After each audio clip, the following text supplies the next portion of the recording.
ಕಾಡಿನಲ್ಲೊಂದು ಸ್ಪರ್ಧೆ ಕಿರುನಾಟಕ. ದಟ್ಟವಾದ ಕಾಡೊಂದರಲ್ಲಿ ಗಿಡಮರಗಳೆಲ್ಲ ಚಿಗುರೊಡೆದು ಕಂಗೊಳಿಸುತ್ತಿದ್ದವು. ಪ್ರಾಣಿಗಳೆಲ್ಲ ನಿರ್ಭಯವಾಗಿ ಓಡಾಡುತ್ತಿದ್ದವು. ನವಿಲುಗಳು ನರ್ತಿಸುತ್ತಿದ್ದವು. ಗಿಳಿಗುಬ್ಬಿಗಳು ಚಿಲಿಪಿಲಿ ಎಂದು ಉಲಿಯುತ್ತಿದ್ದವು. ಎಲ್ಲ ಪ್ರಾಣಿ ಪಕ್ಷಿಗಳು ಸಂತೋಷದಿಂದ ಸಹಬಾಳ್ವೆ ನಡೆಸುತ್ತಿದ್ದವು.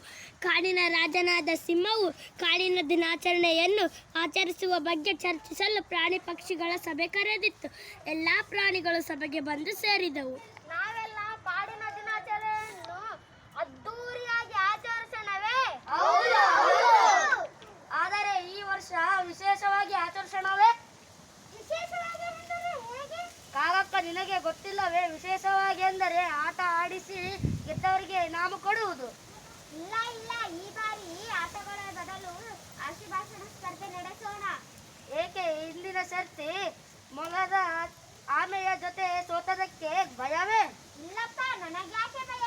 ಆಶೀರ್ವಾದ ಸ್ಪರ್ಧೆಯಿಂದ ಗೊತ್ತಿಲ್ಲದೆಷ್ಟೋ ವಿಚಾರಗಳನ್ನು ತಿಳಿದುಕೊಳ್ಳಬಹುದು. ಆಶೀರ್ವಾದ ಸ್ಪರ್ಧೆ ಹಾಗೆಂದ್ರೆ ಏನು? ಓ ನರಿರಾಯ, ನಿನಗೆ ಅಷ್ಟು ಗೊತ್ತಿಲ್ಲವಾ? ಆಶೀರ್ವಾದ ಸ್ಪರ್ಧೆ ಎಂದರೆ ಸ್ಥಳದಲ್ಲಿ